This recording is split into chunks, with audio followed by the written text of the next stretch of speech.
Welcome to Switched on Pop. I'm musicologist Nate Sloan. I'm songwriter Charlie Harding. Charlie, Olivia Rodrigo is back with her third studio album. It's called You Seem Pretty Sad for a Girl in Love. It's a good title. It's produced by Dan Nigro, who worked on all of her previous albums with her. And many of the songs were written with him and Amy Allen. Otherwise, this is a really intimate affair. And it sounds like a deeply personal album. It's got these moody soundscapes supporting hyper-detailed lyrics with soul-wrenching specificity. It's also a meditation on desire, and maybe more intriguingly, a meditation on what happens when desire is fulfilled. Meditation with a bottle of wine, you mean? Yes, I don't know if that's approved, Zen behavior, but Don't think so. The Beats were probably into it. this album is also an extended homage to a certain band whose name rhymes with demure. The Cure. Yes. And finally, it finds Olivia honing an approach to songwriting that I think she's been developing over her entire career. And I am finally ready to identify and name today, Charles. What's that? Whoa. Save it. I'm not going to give it to, this is a meditation on desire unfulfilled, Charlie. I'm not just going to give it to you right out of the gate. I'm going to make you wait for it. You're going to make me feel how this album is trying to make me feel? All right. Exactly. And now, are you ready to get sad? Yeah. I'm sad. I'm ready. We kick this album off with a track that we've actually already broken down on the pod. It is Drop Dead. So good. I know that the bar closes at 11. I hope you never finish that beer. A couple important things in this track that set the tone for the whole album. Again, this word I'm going to keep coming back to. Desire, wanting to be with someone so badly that you feel like you might drop dead. And an important reference to the band that haunts this album, The Cure. You know all the words to Just Like Heaven, and I know why he wrote them now that you're standing right here. We have a shout out to their song, Just Like Heaven. Show me how you do that trick. The one that makes me scream, she said. And this song also introduced us to a concept that we identified as the reverse, or maybe the Voltaverse. Yep. A second verse that doesn't return to the music of the first verse, but actually introduces something entirely new. And I feel like I might throw up. Left hook, right punch to the gut. You're so pretty, boy. I'm paranoid. I made you up. Yeah, I'd love it if you walked me home. If you promise we can go real slow. Cause I got chewing gum and a bunch of stuff I'd like to know. Like, have you ever been to Got that chewing gum just flirting away. We speculated that this Volta reverse might stem from Olivia Rodrigo's musical theater background. Yep. It's also maybe a larger trend in some of the artists of the moment, such as Chappell, Roan. Yeah. But what we didn't know at the time, Charlie, was that this single, Drop Dead, was actually going to be part of a larger treatise on love and desire. And when Olivia teased the album on Instagram a few weeks ago, she actually divided it up into two parts. Girl in Love is actually going to be the heading for the first 7 songs on the album. And then You Seem Pretty Sad is going to be the heading for the last 6 songs on the album. Okay. So there's kind of a dyadic structure here that reverses the chronology of the album title. The first half of this album is going to be about being in love, and the second half is going to be about being sad to some degree. Dyadic. You know I love it when you use those professorial words. Bipartite, perhaps, is an alternative. So Drop Dead is not only the first single, it's not only the first track on the album, It not only gives us the Voltaverse and our references to The Cure, it also kind of announces like, okay, this album, at least in its first 7 songs, is really going to be all about feeling love, feeling desire, feeling like wanting someone.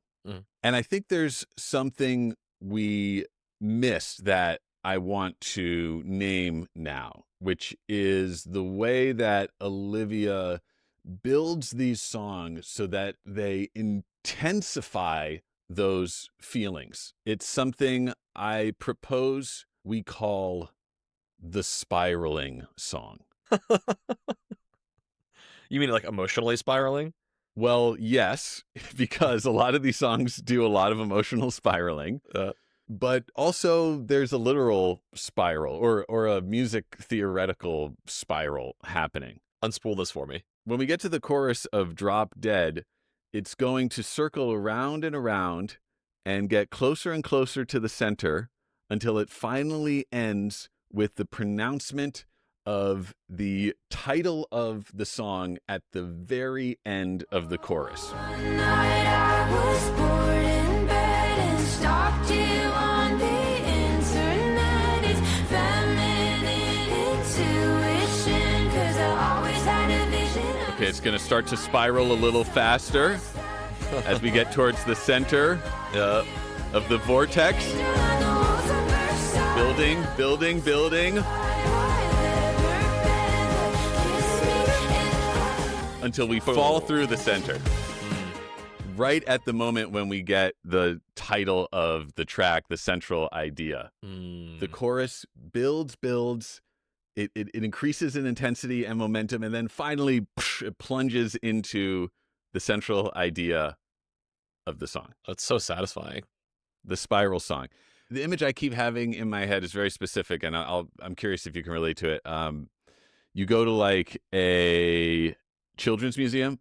Okay. I mean, this is something we do a lot, so maybe it'll be more familiar. They have these big circular games where you drop a coin in one end, and then it rolls around and spirals into the center. It's like the most basic arcade game ever invented, but it is mesmerizing. I don't know if that thing has a name, but that's what I picture when I'm listening to some of these songs. The coin just getting faster and faster until it falls through the middle. So a lot of these techniques we hear on Drop Dead, the expression of desire, the spiraling structure, it's continued in the next track, which is called Stupid Song. Say I'm a heart made of wax and I'm melting in the sun. I'm a thread on your shirt, it is coming undone. I feel right, I feel wrong, I feel totally insane, and I want you more than any stupid song could ever say. Why is she belittling the power of a song? Because a song can never actually replace the power of a real emotion, right? It can sort of like limit and describe it, but it's asymptotic. It gets close to it, but it never quite captures it. Well, it's also a quick fix. It's 3 minutes long and then it's gone. We have another spiraling chorus here. Oh, yep. I'm a heart made of wax and I'm melting in the sun, getting closer and closer. I'm a thread on your shirt that's coming undone. It's increasing. I feel right, I feel wrong, I feel totally insane. And I want you more than any stupid song could ever say. There's our title phrase. It builds up to the title. You're waiting for it, and then finally you get it in this like moment of climax. Perhaps it's worth, comparing this to the typical approach to a chorus, which does not make you wait for the payoff like this. It gives you the payoff right at the start of the chorus. Take a peer of Olivia Rodrigo's that we mentioned earlier, who uses the same producer, Dan Nigro, Chappell Roan. Yeah. Her song Pink Pony Club is like a paradigmatic chorus. It's the title of the song, and it gets repeated over and over again. Pink Pony Club, I'm gonna keep on dancing at the Pink Pony Club. I'm gonna keep on dancing down in West Hollywood. I'm gonna keep on dancing at the Pink Pony Club. Pink Pony Club. Not to overgeneralize, but that's like the classic way to write a chorus. Pink Pony Club, Pink Pony Club, Pink Pony Club. Pink Pony Club. Let's say it a lot. Let's get it stuck in your head. Let's have you sing along. Yeah. That's not what Olivia Rodrigo does. It's more of this approach of delayed gratification. It makes me realize that all of her training in television and theater musical world, I think, is also paying off, right? In theatrical work, you need to have drama always moving you forward, pulling you through. You can't all of a sudden arrive and be like, oh, everything feels totally concluded. If you do, it has to be quickly upset so that Act 2 can come next. That's right, Charlie. You have to ratchet up the tension. And that's something she does really nicely in the bridge of this track, Stupid Song. Every night like the one before, dream of you from like 1 to 4, positively and truly sure. Nobody's wanted somebody more. Thing that I can't ignore. Tell your friends that you're mine, I'm yours. With the hand on my heart, I swear. Nobody's wanted somebody more. It's the thing that I can't. Oh, I love that call and response. Oh my gosh, it's really intense. It's a smart move, too, because I feel like there are a few moments on this track, maybe throughout this album, where it almost gets like a little too introspective or too sad or slow. And then she'll always like throw in this little burst of energy that just like keeps you alert as a listener and locks you back in. She's really managing our expectations. At the same time, this bridge is just deepening the message of the first part of this album, you know, Girl in Love. Nobody's wanted somebody more. That is like such an Olivia Rodrigo mantra, you know, like I can't even deal with how much I'm crazy about you. It's a theme that gets picked up in another song from the first half of this album with a title that I'll try and decipher. It is the letter U + me equals heart emoji.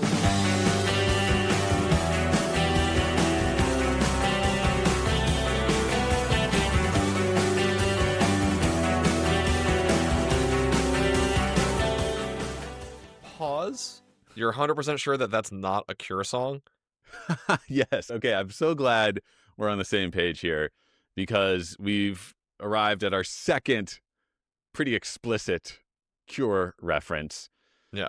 Certainly not a carbon copy, which is something, you know, Olivia has had to deal with before in the past, whether it's references to Paramore on her first album, Sour, or even Elvis Costello. By no means am I saying she needs to add Robert Smith as a songwriter to this one. No. But yeah, there's a resemblance to the opening of one of the Cure's big hits, Friday, I'm in Love.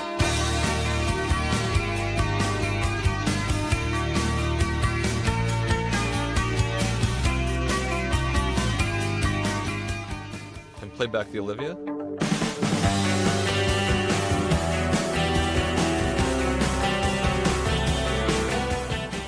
It's actually more subtle than I realized. It's just kind of in the universe of The Cure, the chorusing on the guitar.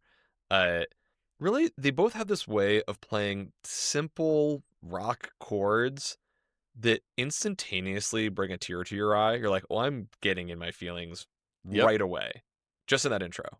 I feel pretty confident saying that for me, the references to The Cure, and there are more coming, fear not, don't ever make me feel like she's trying to, you know, use our love and familiarity with this band to like advance her own agenda. It really feels like she's just genuinely been in her feelings listening to The Cure and went into these songwriting sessions and was like, I can't help it. This is the vibe I'm on right now. And it just made its way very organically into the songs. That's my take on it, at least. I also think that she has, throughout her 3 albums, gone deeper into her references rather than splinter into, I'm going country, I'm going, you know, pop, EDM, whatever. She's always just done this sort of like ballad thing, you know, your driver's license, piano. I got my driver's license last week, just like we always talked about. Your vampire. Hate to give the satisfaction asking how you're doing now. How's the castle built of people you pretend to care about? Just what you wanted. Look at you, cool guy. And then she has punk and pop punk and alt rock is kind of like, that's her other thing. And I like that she's showing us who she loves, paying fealty to them, I think. As we continue with you plus me equals heart Love. emoji, we get yet another one of these spiraling choruses.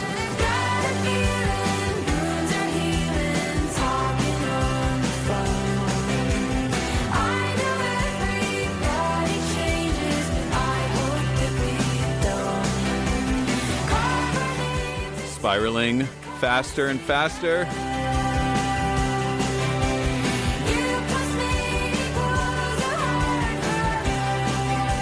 And there's our title phrase, finally. Fact-checking department coming in really quickly. Emoji is a actual drawing of a symbol, whereas what we were talking about is in fact an emoticon. Emoticon.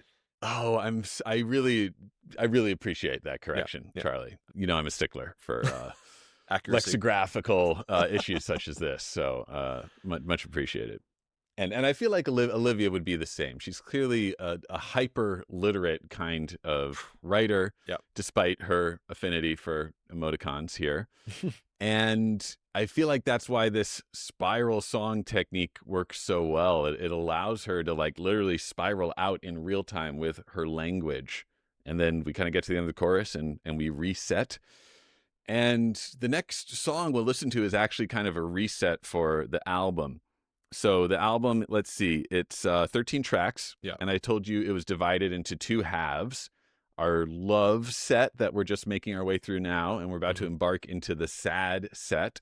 And we have this like kind of transitional piece called Purple, which is literally like the merging of two colors into one. And it kind of represents our movement from the pursuit of desire to the fulfillment of desire. So it goes that you kiss my neck, may our paths intersect till the two lines formed a circle. And I melt with you, you're red and I blue. Now I see the world in purple. Whoa. Okay, first of all, fabulous metaphor. Red and blue creates purple. Simple, but really nice. Purple, in my quick research, symbolizes royalty, luxury, because historically creating purple was very challenging. That's right. Oh, that's what the Roman senators I think they would wear purple togas, as I recall. But also symbolizes magic and mystery. And there's something very mysterious about that line when she sings purple harmonically, that blending of the red and blue. This is not a beautiful purple. There is some tension happening there. Circle. Is there tension?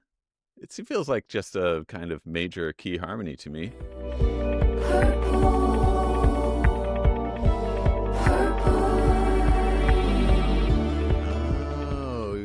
What is there's something It's really like a minor crunchy. 4 for the first purple that kind of moves to some kind of diminished chord, I think, before. Okay, so at the risk of derailing this whole discussion to go nerd out over the harmonies, I am hearing what you're saying. There's a little more tension on that word purple than I originally noticed. This color theory metaphor is indicating that transition, as you're putting it, from like love fulfilled into something isn't quite fulfilled in the blending of these two colors. That's what that chord is telling me. Yes, I think that's a very trenchant observation, because throughout the first 6 tracks of this album, it's like I want you, I desire you, I crave you, I can't stop thinking about you. And in this song, I finally get you.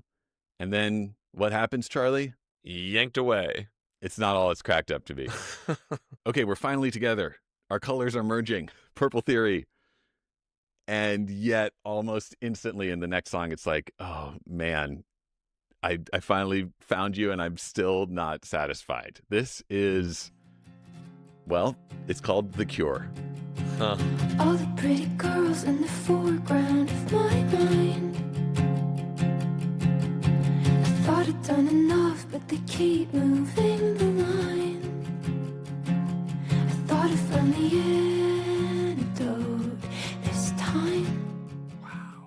They're together, but all is not well. There's jealousy, there's doubt, there's insecurity, and once again, a spiral chorus will deepen the intensity of those emotions. And it feels like medication, and it's good for me, I'm sure, but it don't matter how your love feels anymore. It'll never be the cure. It'll never Nate? be Charlie. I'm galaxy braining on this. Okay, take me there. This is our transitional song. And Yeah. I just like, I was so confused when the verse started happening because I was like, wait, is this major or minor? all the pretty girls in the foreground of my mind.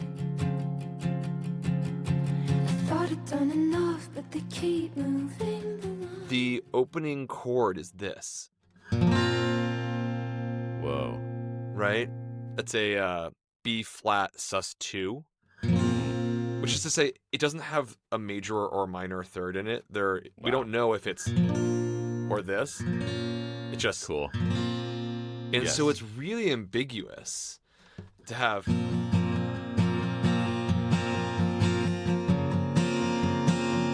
Cool. We don't Yeah. really know where we are. Yeah, it doesn't give you enough sonic information to know if we should be, in love or sad. It's Exactly, right in between the exactly. two. She's having this crisis, both lyrically and harmonically. Well, that crisis only deepens when we get to the, I guess, like refrain of the song. Maybe a bridge, maybe a refrain, maybe an interlude. It just consists of one repeated phrase, "I'm unraveled." But I'm unraveled, I'm unraveled,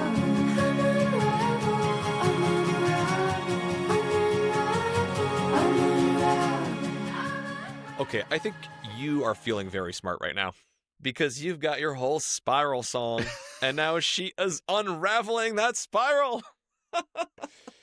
I do most of the time, but if we're unraveling, that takes us back to the thread on the sweater from which song was that? Stupid Song, I think. Oh my gosh, right.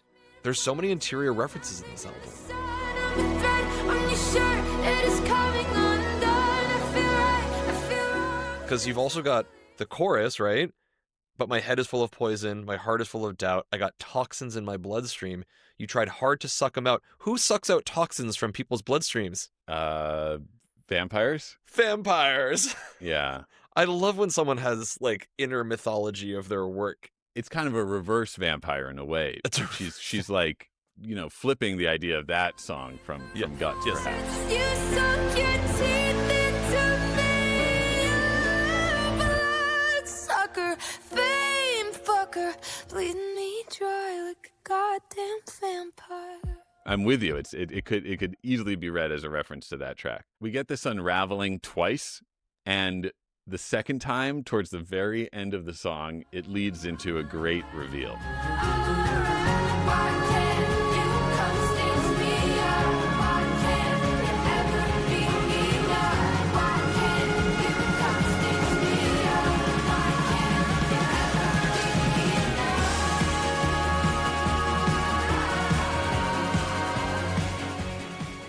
It's like if The Cure wrote a song in 2026. It's about The Cure not being The Cure. The whole thing unravels. I love that build.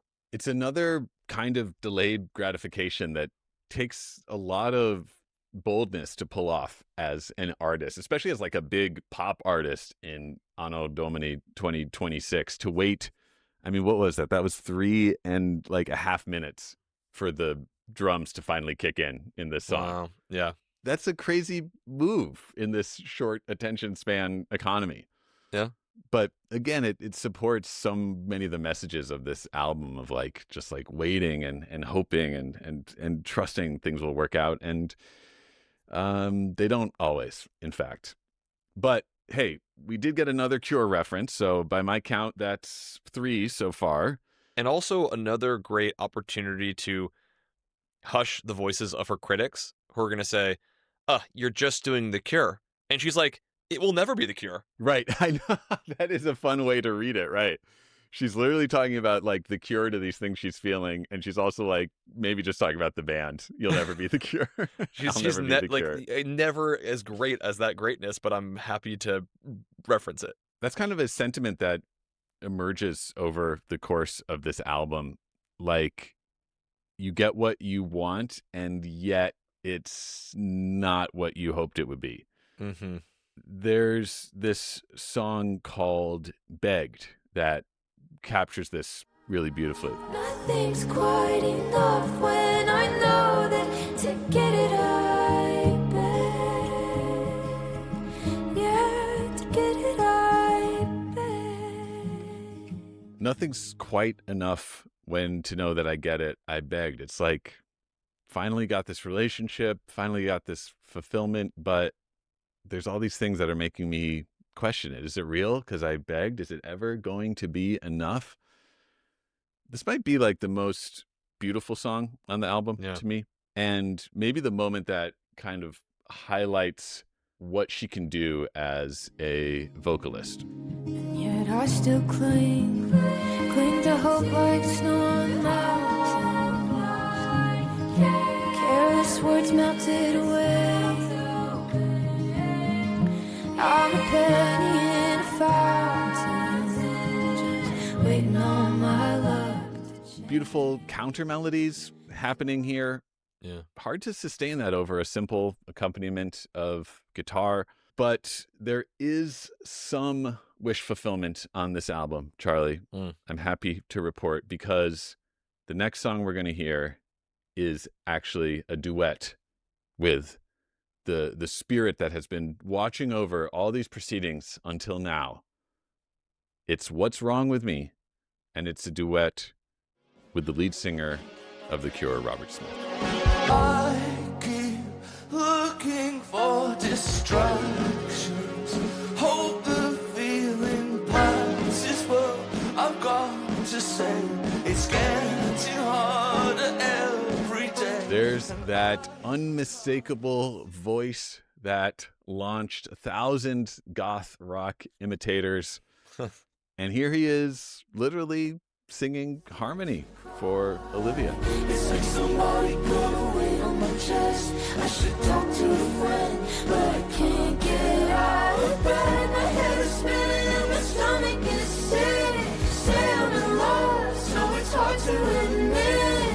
I can't eat, I can't sleep.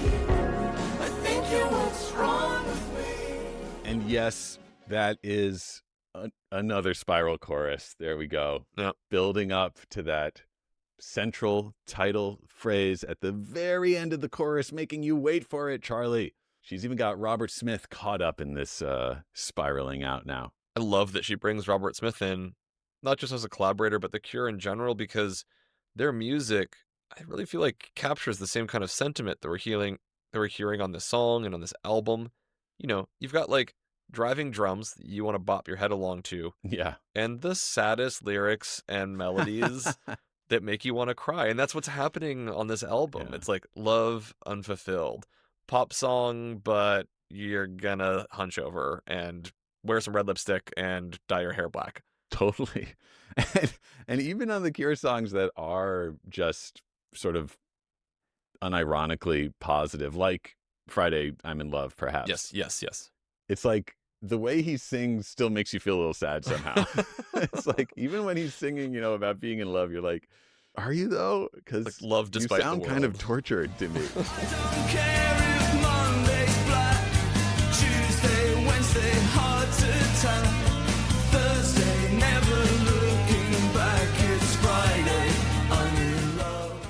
Let's quickly listen to Less, another sad banger with a spiraling structure. So you do the noble thing and open up the door.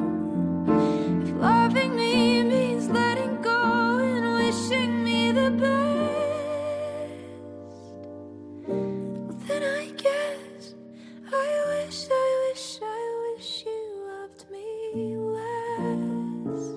This is the most musical theater moment on this Yeah. on this album.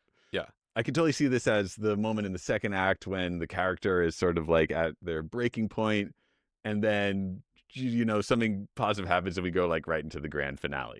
And I would not be surprised when there's a blockbuster musical written by Olivia Rodrigo hitting Broadway gosh. like in the next 10 years. Oh, for sure.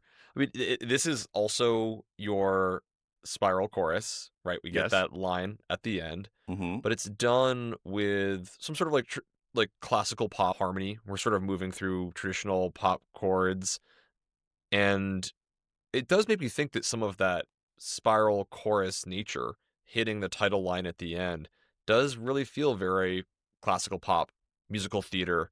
It is that sort of old AABA style of writing a song where you land Totally. the title of Yeah. the song at the end of the verse. Here, of course, at the end of the chorus. So you can feel the influence really clearly on this song. And yet, this whole time we've been talking about influences like The Cure, and yet you also have musical theater happening with these Cure references at the same time. So she's blending it all together. Totally, which raises a question for me, like, will these songs be played on radio? Because I feel like there is something kind of unfriendly, frankly, to, the commercial mass media market with this approach to songwriting where, again, you have to wait for it. Like, it requires a certain amount of patience on the part of the listener. Like, do listeners have that kind of patience? I mean, there's that old adage, don't bore us. Don't get bore to us, the get chorus. to the chorus, yeah. And here she is, making us wait. Now, there's one exception to the rule, which is the next track, Expectations. Huh. This kind of breaks the mold. It's pretty much an 80s pop banger. I won't settle for a guy with a fake job. He seems so desperate for loving, but baby, I'm not gay. My heart, a fear of stipulations. Now I take careful consideration. Oh, wait, turns out it is another spiral chorus, actually. And yet it feels more sort of radio friendly. And I love this So idea of like, now I've got expectations. But Charlie, I have a gift for you. I hope it's a synthesizer. Mm, Not quite. What No. is it? it's a Voltaverse. So I hit the new year like a single girl at a Vegas bar, rocking my mini dress with a vodka cran and an open heart. Yeah, I've got hope, yeah, I've got drive. I will not lose my faith. Don't think my future husband's at this bar in Silver Lake. One thing that I really like about the combination of this very hyper 80s sort of new wave sound with that reverse Voltaverse, we still haven't decided, is that spoken quality feels very new wave. Like Yes. we had seen it from lots of different angles. We had talked about maybe some of the Taylor inspiration and the Chappell does it, but it's not something new. It's actually something quite old. It feels like David Byrne or something. How about Once in a Lifetime? And you may find yourself living in a shotgun shack. And you may find yourself in another part of the world. And you may find yourself behind the wheel of a large automobile. And you may find yourself in a beautiful house with a beautiful wife. And you may ask yourself, well, And of course, David Byrne has covered Driver's License. red lights, stop signs, I still see your face in the white cars, front yards, can't drive by the places we used to go to, 'cause I still fucking love you, babe. David, keep it PG. Thank you, David Byrne, for always keeping it weird. David Byrne, Olivia Rodrigo have collaborated on stage. They've sung Burning Down the House together. So this talk, sing, reverse thing, once you put it in the context of those 80s synths, you realize, oh, this is something old, and it's just having new life. We've made it to the last track of You Seem Pretty Sad for a Girl in Love. And here's the very end of the final track, Cigarette Smoke. The memories go dark. The memories go dark. The memories go dark. So gentle, and it's So sad. Yeah. I mean, there's that reversal of the title again. You seem pretty sad for a girl in love. The memories are going dark. The guitar is like fading out, making it quieter and quieter as just we end in the final line is "Go dark." I know. There's also kind of a devastating moment. Like we had talked about this album being kind of self-referential earlier. There is a song we didn't discuss in the first half called Honeybee. Mhm. That's like a love song about the person she's crazy for, and she has this, sort of pet name for them, Honeybee. And then in this last song, which is so sad and quiet and dark, she makes another reference to Honeybee, but now it's a very different context. Some nights can be so fucking lonely, but it's better than begging for you to stand up for me, honeybee. Oh, wow. There's also a reference to that song Begged, too, because she's begging. It's also a reference to Driver's License. I mean, it has that very strongly, particularly placed F-bomb, and also the phrasing of those triplets, the dun dun dun dun dun dun dun dun dun dun dun dun dun. I mean, it might just be Olivia Rodrigoism, for sure. Yeah. But yeah, I mean, we are in the web of her creative world. Yeah. It's the spiral. We are in the spiral. We're in the spiral. Whoa, Charlie, the vortex. It engulfs us all. Yeah. It's a dark way to end this album, but it feels fitting, It's a creative statement of an artist who is going to be unapologetically herself. She's not going to play to commercial appeal. She's not going to sort of mold herself into something that she thinks the market wants. This is very much an album that only Olivia Rodrigo could produce. And I have to say, I wasn't sure that she could keep this streak going. She conquered the sophomore jinx by many metrics with her album Guts, which was a powerful, sort of development of her artistic voice. Mm-hmm. And she's continuing that here. Yeah. I still have some questions about like how these songs will resonate commercially, but who really cares? Artistically, they're solid gold. But whenever you're listening to Olivia and you're at risk of feeling too many emotions, just step back, think about the Cure references, think about the Voltaverse verses, and let yourself spiral into something with every chorus, because the payoff is always going to be exquisite.